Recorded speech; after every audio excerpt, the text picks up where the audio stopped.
Vamos a hablar un poco del cine de Kubrick.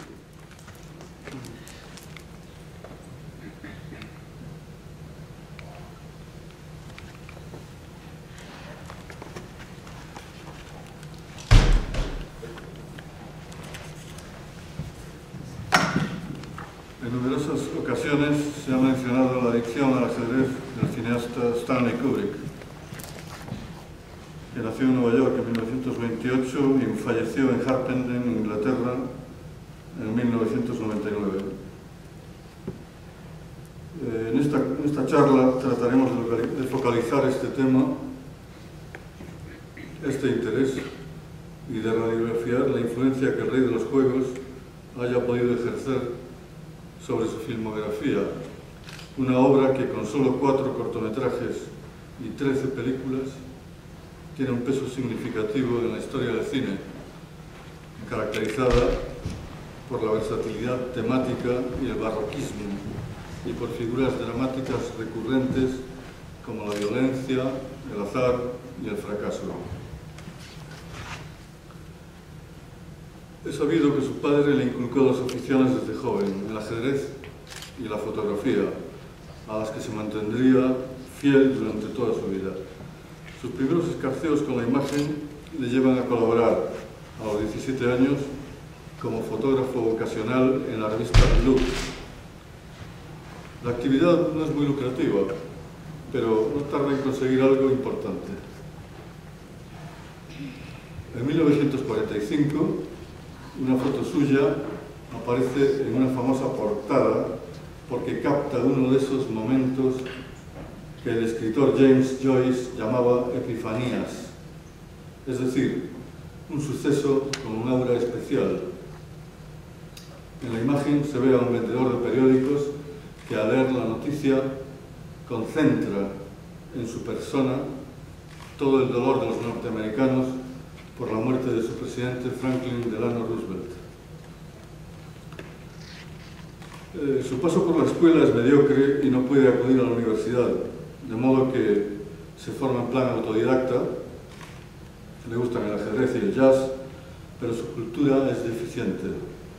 Así que pide a sus amigos intelectuales que le recomienden aquellos autores y obras que debe leer para completar su formación. Poco a poco lo va consiguiendo, convirtiéndose de paso en un melómano, interesado en todo tipo de música, que por cierto acabará ocupando un lugar muy importante en toda su obra.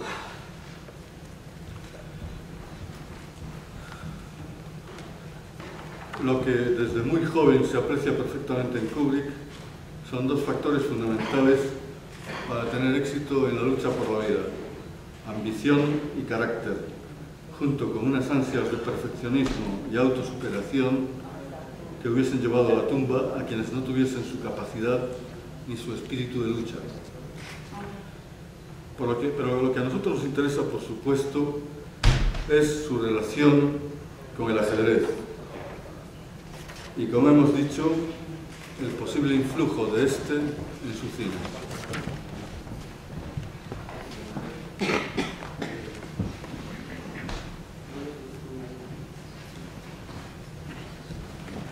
Se dice una y mil veces que Kubrick se formó como jugador de ajedrez en las partidas rápidas al aire libre de Washington Square y el Central Park, y que luego, en sus horas bajas, siempre sabía ganarse en los tuburios de Greenwich Village e incluso en los clubes Marshall y Manhattan algunos dólares para comer o superar el día.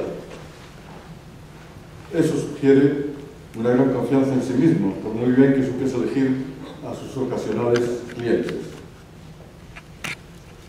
No está claro, sin embargo, cuál era su fuerza real de juego, porque no hemos podido encontrar ninguna partida suya y solo contadas referencias de expertos acerca de su juego, que más adelante mencionaremos.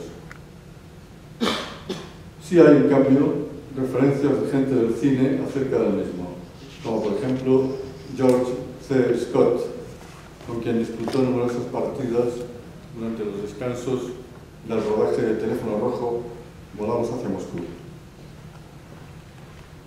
Esas partidas incluso le sirvieron a Kubrick para reconducir y controlar a Scott, un magnífico actor, pero que entonces bebía en exceso y era conocido por su indisciplina profesional. Respecto a las luchas en el tablero entre ambos, Scott dijo, por ejemplo: he jugado un montón de partidas con ese hijo de puta y no conseguí ganarle ni una sola. No es ni siquiera arrancarle las tablas. Por su parte, Kubrick declaró que jugar con Scott supuso conseguir cierto ascendiente sobre él, porque nadie es indiferente a quien te gana el ajedrez. Una suerte de superioridad intelectual que Kubrick sabía utilizar no solo para satisfacer su ego, sino por razones pragmáticas. También Shelley Duvall, protagonista con Jack Nicholson de El Resplandor, comentó que Kubrick a menudo jugaba con ella, dándole piezas de ventaja y que siempre le ganaba. Y no solo eso, sino que se mofaba de la actriz, lo que a esta le parecía muy humillante. El propio Kubrick cuenta que disputó además muchas partidas con Tony Burton, otro de los actores del filme, avanzado el rodaje del mismo. Posteriormente encontró un oponente ocasional en Arliss Howard, uno de los intérpretes de La chaqueta metálica. Un tema intrigante es el de Lolita. La película, basada en la entonces escandalosa novela de Vladimir Nabokov, otro adicto al juego rey, y que finalmente Nabokov acabó encargándose del guión. Lo curioso es que, siendo ambos muy aficionados al ajedrez, no existan datos o referencias a las partidas entre ellos, pues está claro que, puesto que Nabokov fue el guionista de la película y tuvo que compartir por fuerza numerosas situaciones con Kubrick, si es que llegaron a producirse, en cualquier caso no hay rastro de esas luchas ante el tablero.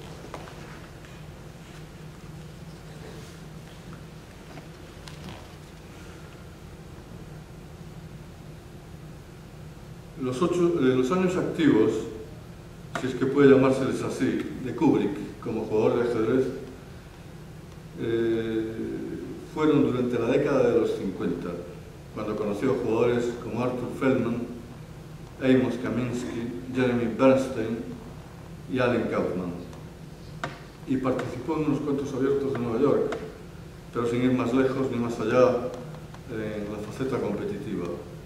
En años posteriores solo jugaba de forma ocasional. Con Kaufman, que era director ejecutivo de la Federación de Ajedrez de Estados Unidos, se veía a menudo porque compartían además su adicción al jazz.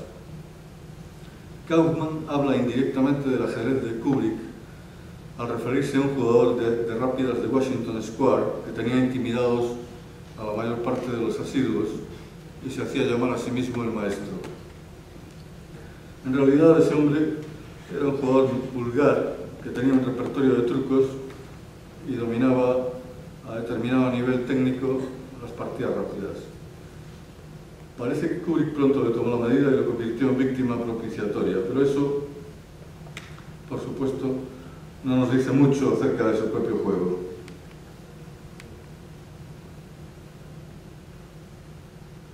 Este fragmento es muy significativo porque que están viendo en la pantalla, porque Michel Simon es un magnífico crítico y biógrafo de Kubrick, y esta reflexión me parece absolutamente acertada y en cualquier caso yo la respaldo al 100%.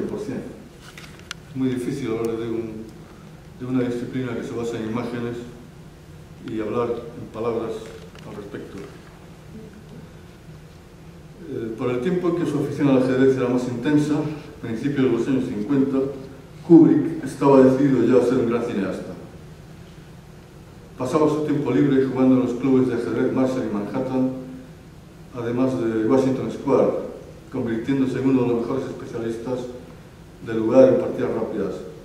Y Kubrick, desde muy pronto, y esto es un comentario al margen, demostró ser un buen estratega porque estudiaba muy bien la posición de las mesas de Washington Square y a medida que cambiaba la luz se situaba de la forma más propicia posible para él.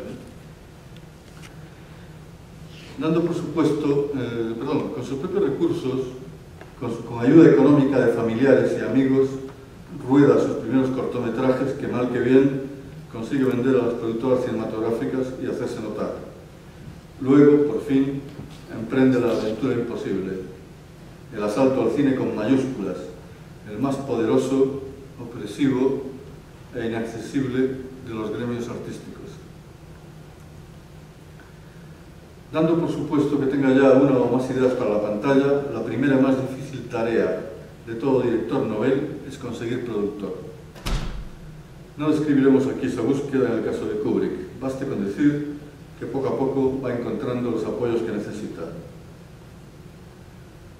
Afronta los temas más variados y, como los grandes creadores, desde el comienzo lucha por controlar la forma final de su obra, algo que nadie ha conseguido, ni siquiera directores de la talla de Orson Welles, que en una batalla perdida de antemano ven como sus películas son mutiladas una y otra vez por las ubicuas manos de los estudios. Talento, ambición, creatividad, ojo de lince para los guiones interesantes y para rodearse de buenos colaboradores, además, naturalmente, de sólidos conocimientos de fotocinematografía y un refinado instinto para el montaje. Sabía lo que quería y sabía hacerse respetar, es decir, lo más parecido a un genio. Su parte oscura era la del ególatra, la falta de escrúpulos para imponer un considerable cinismo. Tal vez comprendió muy pronto que en la industria cinematográfica los escrúpulos morales, más que un estorbo, eran un lujo que no podía permitirse. Jim Thompson, consagrado escritor de serie negra, fue el autor del guión de Atraco Perfecto. En los créditos, sin embargo, figura Kubrick como autor del guión original, mientras que a Thompson solo se le acreditan, entre comillas, diálogos adicionales. Para Senderos de Gloria fueron contratados dos excelentes guionistas, el citado Jim Thompson y Calder Willingham. Se escribieron diversas versiones del guión. En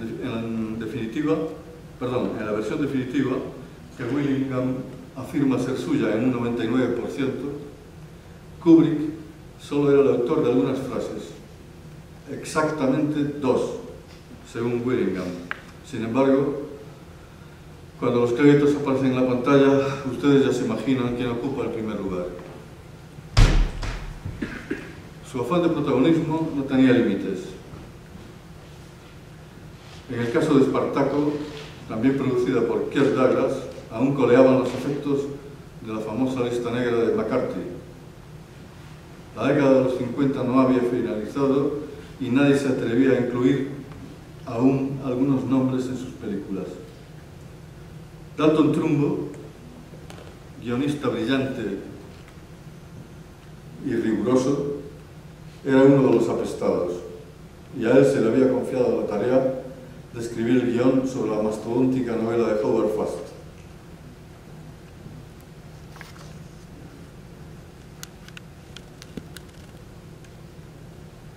Así que Douglas, el productor, se preguntaba, y se lo preguntó a sus colaboradores, qué debía hacer para resolver el problema que le planteaba mencionar a Dalton Trumbo en los títulos de crédito. Kubrick, sin inmutarse, dijo: ponme a mí. ¿No te importa, Stanley, que se ignore el mérito del trabajo de Dalton? Por toda respuesta, Kubrick se encogió de hombros.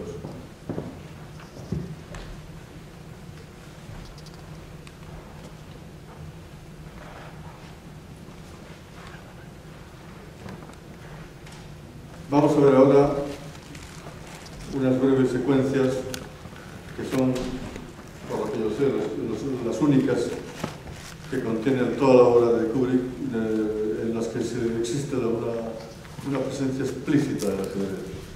En Atraco Perfecto hay un claro homenaje al ajedrez en una secuencia que se inicia con el plano en una puerta de cristal en cuya inscripción se lee Academia de Ajedrez y Damas.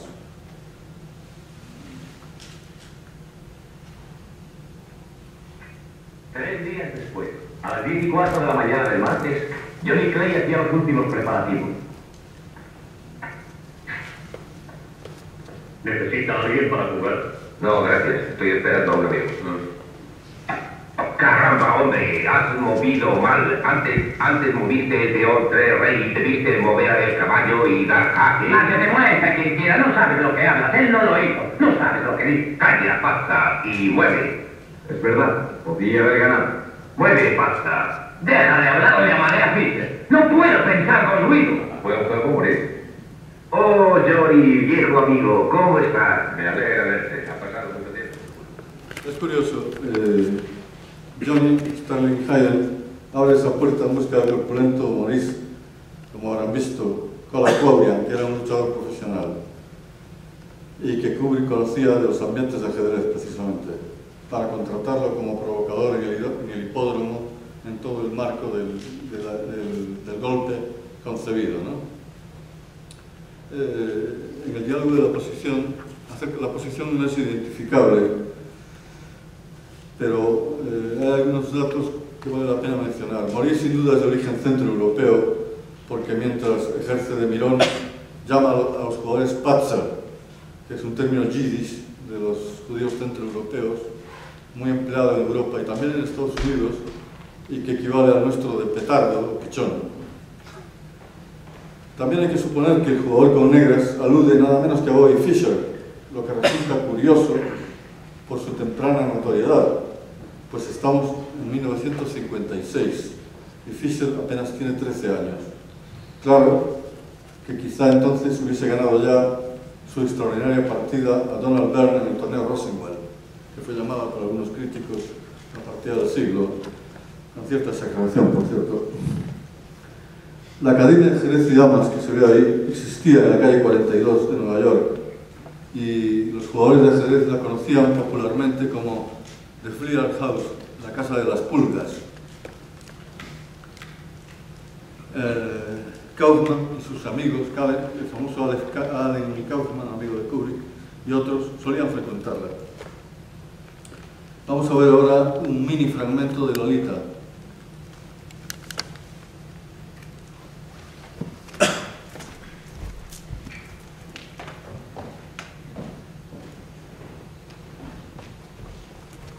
Bueno, esta es la pieza que avanza y retrocede.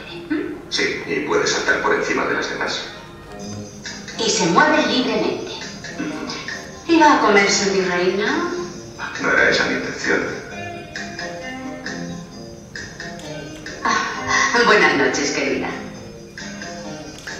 Buenas noches. Buenas noches.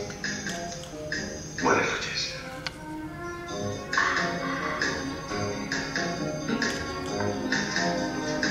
Oh, no ha sido una jugada muy inteligente. Oh, vaya, vaya. Oh. Alguna vez tenía que suceder. Bueno, grandes actores, James Mason, Shirley Winters y Sue Lyon. Después de reflexionar mucho, Shirley Winters toma su dama blanca, la pone en H5, donde es capturada por un caballo negro. Y James Mason, implacable, no le permite retroceder. En 2001, Una odisea del espacio fue calificada desde su misma concepción como uno de los proyectos más ambiciosos en que se embarcó Kubrick. Un crítico la describió como una de las películas más complejas, vanguardistas y arriesgadas de la historia del cine. Se basaba en la novela The Sentinel, de Arthur Clarke, un especialista en ciencia ficción. La cinta tiene una duración de 141 minutos y sin embargo solo 40 de diálogo. Es curioso, digan esto, porque los críticos le dieron muchos palos a esta película y algunos incluso la calificaron de absolutamente prescindible, ¿no?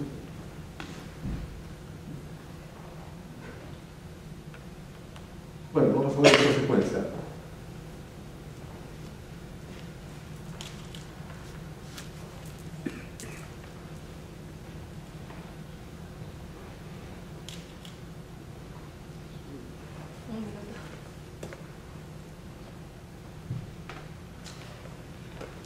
Si se fijan bien, ya las pantallas tecnológicas de 2001, ya hay que tener en cuenta que se hizo a fines de la década de los 60, ya se parece bastante a los programas actuales del ordenador. Esa posición es una posición espectacular de una partida clásica poco conocida que jugaron dos jugadores alemanes, Roest y Slage, en Hamburgo 1910. Lamentablemente no hemos puesto la posición y el desenlace porque se ha publicado ya en numerosas ocasiones, ¿no?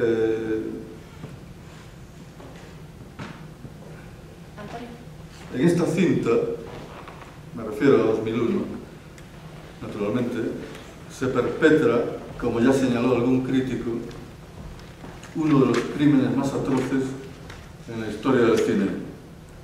El creador progenitor debe destruir a su criatura, el superordenador HAL 8000, convertido en asesino de la tripulación. Aunque inicialmente no fue un gran éxito, la película acabó despertando tal expectación que algunos intelectuales llegaron a sugerir que Kubrick había rodado, por encargo de Richard Nixon, las imágenes del Apolo X en la Luna, y a consecuencia de ello, todavía hoy muchos norteamericanos no creen que el hombre haya llegado jamás a la Luna. Sí, un momento. Antonio. El cine...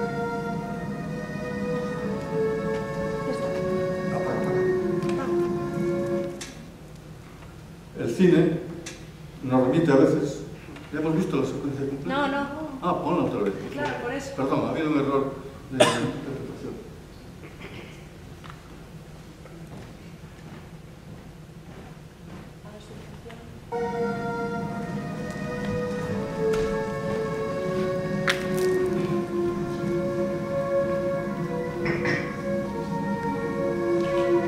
La reina se come el peón.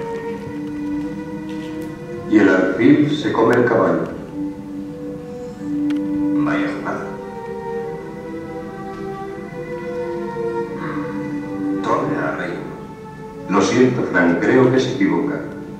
Reina alfil 3. Alfil come reina. Caballo come alfil. Mate. Ya. Parece que tienes razón.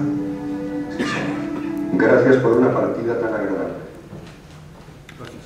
Bueno, lo cierto es que el ordenador es el superordenador que rige las funciones internas de la nave, las operaciones, etc.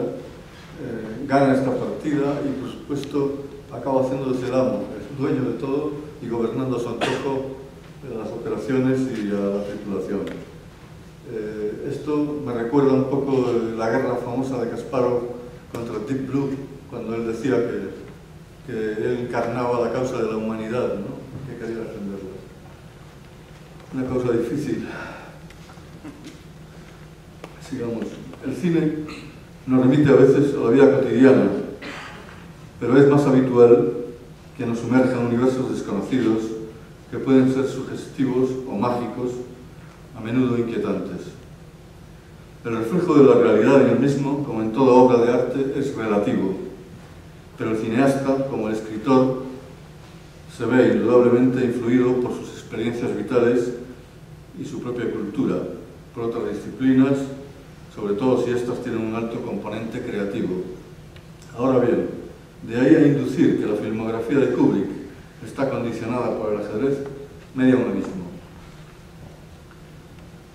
Caer en una tentación fácil sería, por ejemplo, sugerir, como algunos han hecho, que los despliegues bélicos, las batallas de Senderos de Gloria, Espartaco o Barry Lyndon son consecuencia de su visión estratégica de ajedrecista.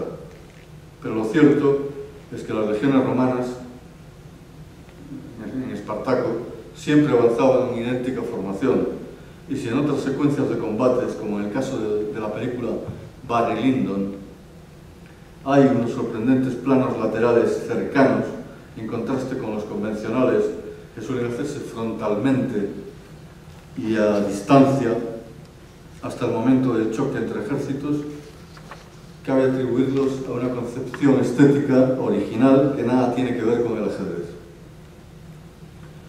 Tampoco en los ritos y ceremonias de la naranja mecánica, el resplandor o Eyes Wide Shut apreciamos referentes ajedrecísticos, ni estructuras amaquinadas, ni evoluciones de personajes que nos recuerden al rey de los juegos. Si, una vez más, nos sentimos tentados a comparar las relaciones entre personajes como interrelaciones de las piezas del ajedrez, entonces lo mismo podría decirse de todo el cine y de toda ficción. No, esas relaciones o acciones al servicio de la trama no tienen un carácter ajedrecístico y vienen determinadas, como en toda obra, por las necesidades dramáticas de la misma. Es posible especular ad infinitum, equiparar, por ejemplo, el laberinto de setos en el exterior del Hotel del Resplandor con un tablero de ajedrez, en tanto que territorio delimitado por el que transitan personajes piezas. Ahora bien, es lícito hacerlo, tiene fundamento suficiente. Muchos estudiosos de la obra de Kubrick han creído ver en la estricta formación geométrica de Consejo de Guerra en Senderos de Gloria, donde la disposición de los acusados y sus guardianes es simétrica, asociando la sala de baldosas arlequinadas y un siniestro círculo central como una clara asociación con el tablero de ajedrez. Bueno, admitamos que Kubrick tenía sentido de la puesta en escena y cierta tendencia a una precisa distribución espacial de sus elementos. ¿Es esa una prueba de la influencia del ajedrez en la mente del director? ¿Alguien puede creer realmente que cuando Kubrick concibió y filmó esa secuencia de contenido tan dramático estaba pensando en estructuras ajedrecísticas? Pero no podemos limitarnos a ser escépticos, hay que seguir ese rastro. Algo me acerca, por ejemplo, a la mente de un jugador de ajedrez, a una dialéctica en la que estrategia y táctica se imbrican, pero no necesariamente en su forma pura o habitual. Es decir, la partida, esa lucha en que un jugador trata de superar a su oponente. Más bien, me recuerdan al modo en que un compositor de estudios o problemas dispone de las piezas para que cumplan determinada función sin la menor fisura y para que la trama no falle, sea cual sea la dirección que tome el juego. En ese sentido, sí podría apreciarse en Kubrick al ajedrecista demiurgo que traza sus planes con suma meticulosidad, asumiendo los posibles retoques desde la construcción inicialmente artística de un entramado dramático, proyecto, guión, concepción general del film, hasta la resolución de los problemas formales de la película, posición en la edición o montaje final. Creo que si esa influencia ha dejado huella en Kubrick, donde más presente puede estar es en Atraco Perfecto. La planificación de esta maravillosa película es tan brillante como la del golpe. Aquí tengo que aclarar, porque hubo confusión con esto, no la del golpe, la otra película llamada así, sino la del golpe de la propia película, de Atraco Perfecto. En efecto, todos y cada uno de los personajes conocen su función y solo la suya. La forma en que esas funciones individuales encajan en el plan general solo la conoce el verdadero jugador o dueño del juego, lo mismo que él es el único que conoce el objetivo final de la partida y el único capaz de modificar la planificación para adaptarla a las incidencias imprevistas. Piezas, funciones, jugadas, planes, eso es ajedrez. También puede apreciarse en la minuciosidad de sus encuadres, quizá tan influidos por el ajedrez como por sus conocimientos técnicos de fotografía. No en vano, muchos se han referido a Kubrick como un auténtico ingeniero de la imagen cinematográfica, no solo por su competencia en el tema, sino por su perfeccionismo técnico. ¿Qué dice al respecto el propio Kubrick? El ajedrez te entrena para pensar antes de capturar una pieza, así como para detectar objetivamente cuando estás en peligro. Cuando estás rodando una película tienes que tomar gran parte de las decisiones sobre la marcha y siempre hay una tendencia a rodar precipitadamente. Tomar decisiones en apenas 30 segundos, entre el ruido, la confusión y la tensión del ambiente que se vive en el plató de rodaje, requiere más disciplina de la que te imaginas.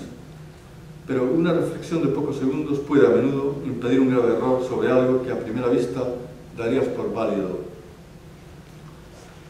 En lo referente al cine, el ajedrez es más útil impidiéndote cometer errores que aportándote ideas.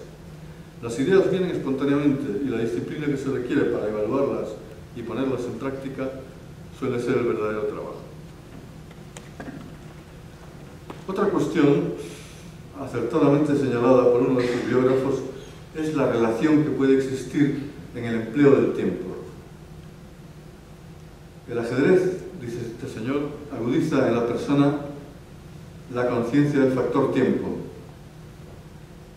Hay una clara analogía entre el marco riguroso, es decir, control del tiempo competitivo, y el presupuesto y plan de rodaje de una película, que están relacionados con el tiempo que tardará en rodarse. Kubrick parece estar de acuerdo con este supuesto. Y estas son sus palabras. Dice: cuando se hace una película, existe el problema de asignar los recursos de tiempo y dinero, teniendo uno que hacer constantemente una especie de análisis artístico del costo, efectividad de todas las secuencias de la película frente al presupuesto y tiempo previstos. Esto no deja de parecerse del todo a ciertos aspectos del trabajo mental que se realiza o se lleva a cabo durante una partida de ajedrez. Incidiendo en la idea de extrapolar el concepto tiempo o inversión del tiempo del ajedrez al cine, Alexander Walker llegó a la conclusión de que los argumentos de Atraco Perfecto y Teléfono Rojo, Volamos hacia Moscú, están estructurados sobre la idea de la carrera a contrarreloj y sobre las consecuencias de los movimientos o jugadas realizados por personajes u objetos virtualmente independientes de los personajes. Pero haya o no este tipo de evidencia interna en una película de Kubrick, la impresión global que la película produce sugiere que fue plasmada por un tipo especial de mentalidad, intuitivamente consciente de la elección, las consecuencias y el pulso del juego, teniendo el ajedrez su parte en esta disciplina condicionante. Esa es una cita de Alexander Walker. Por otro lado, no está de más recordar que 6 de sus 7 primeras películas fueron rodadas en blanco y negro, lo que puede reforzar en los predispuestos la tesis de la influencia del ajedrez, sobre todo porque, salvo en Senderos de Gloria y Atraco Perfecto, para cuya temática el blanco y negro parece perfectamente apropiada, la exclusión del color causó cierta extrañeza en una época en la que el blanco y negro no era precisamente habitual.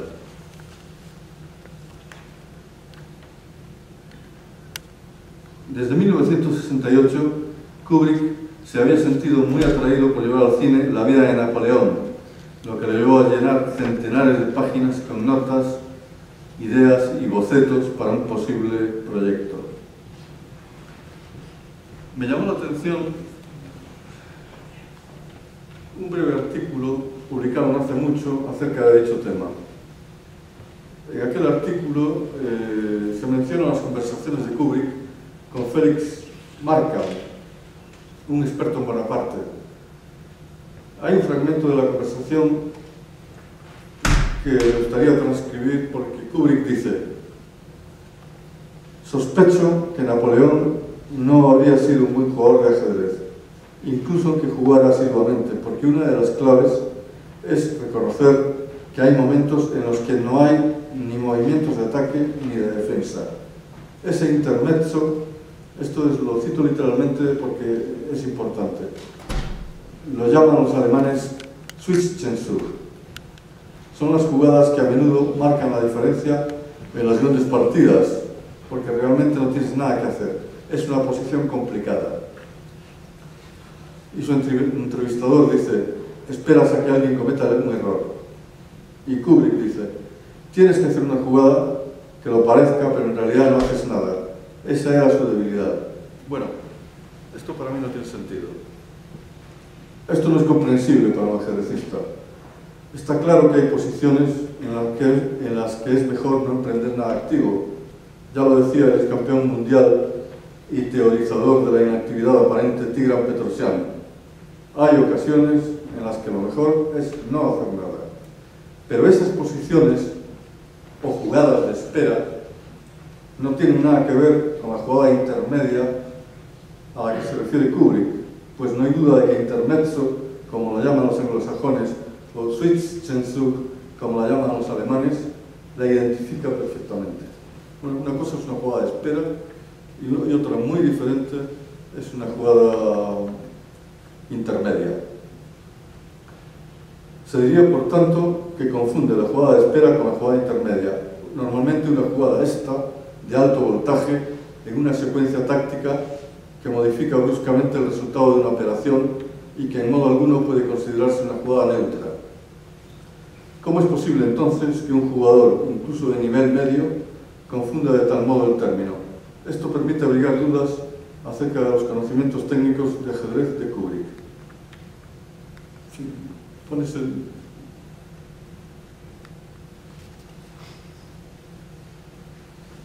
Hay un texto.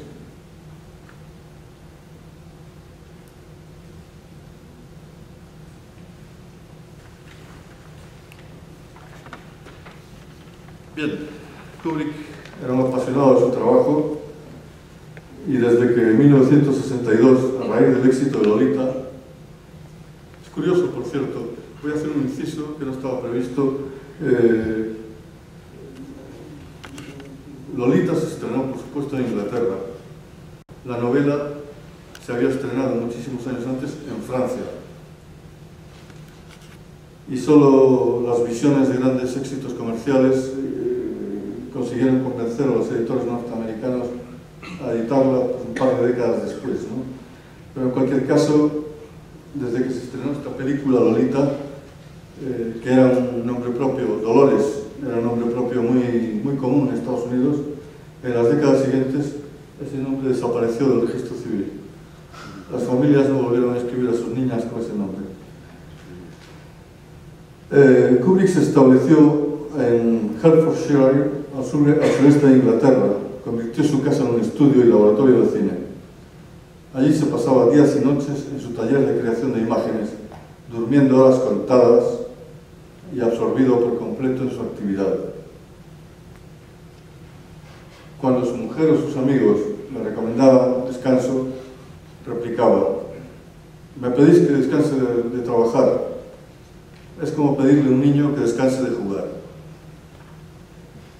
Ese círculo en el que se encierra Kubrick podría verse como una vocación totalizadora, una ansia por culminar o poner punto final a sus obras, por poner un punto final a su arte o quizá incluso al arte cinematográfico, un poco a la manera de Hegel, que concebía el final de la historia.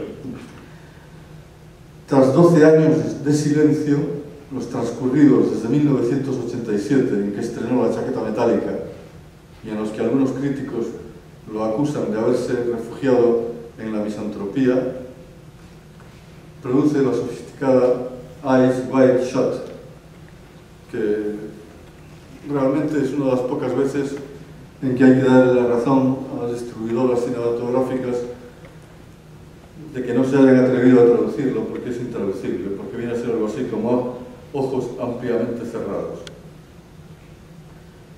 Esa película se basa en Traum Novel, Retrato de un sueño, del gran escritor vienés Arthur Schnitzler. La película vuelve a tocar el tema del sexo, si bien esta vez en forma de sofisticados juegos eróticos en círculos de la alta sociedad, junto con incidentes que afectan a la conciencia moral de un joven médico. Por cierto, que la banda sonora contiene fragmentos musicales, entre otros muchos, de Shostakovich, otro gran adicto al ajedrez. Apenas unos días después de finalizar el montaje de Eyes Wide Shut, Kubrick desaparece del mundo de los vivos, pero solo del plano físico, no de la memoria de quienes lo admiramos, porque, como dijo Borges, un hombre no muere del todo hasta que no muere el último hombre que lo conoció. Fue un cineasta visionario, capaz de llevar a la pantalla sus sueños más personales, sin por ello ser insensible a las profundas tensiones de su tiempo, capaz de comunicar con el imaginario colectivo. A pesar de haber sido nominado como mejor director por 4 películas consecutivas, comparte con Charles Chaplin, Joseph von Sternberg, Orson Welles, Robert Altman, Fritz Lang, Alfred Hitchcock, Ernst Lubitsch y Howard Hawks la distinción de no haber recibido nunca el Oscar al mejor realizador. Nos quedan sus maravillosas películas, la legión de maniquíes desnudos en el beso del asesino que llenan una nave industrial despojada por el director de toda otra presencia para producir un efecto fantasmagórico.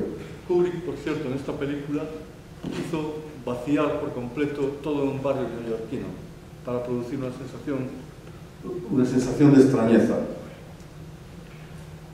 La precisión y minuciosidad táctica de atraco perfecto, con una secuencia final mítica en la historia del cine. El feroz e insuperable alegato antibelicista y antimilitarista de Senderos de Gloria. La epopélica rebelión de los esclavos en la Roma de César y Craso, Espartaco. El audaz abordaje al tabú del sexo prohibido en Lolita. La alucinante parábola de ficción política o paranoia atómica en Teléfono Rojo, Volamos hacia Moscú. La ambiciosa cosmovisión de la ópera futurista 2001, Una odisea del espacio. La recreación barroca de una tribu de urbanitas psicópatas en La naranja mecánica. La proyección demencial del aislamiento en El resplandor o la transcripción de una estructura mental ultramachista con el lenguaje disparatado y soez del instructor militar en la primera parte de La chaqueta metálica. Y nos queda también la incógnita de saber cómo jugaba realmente al ajedrez. Pero eso, naturalmente, es lo de menos. Muchas gracias.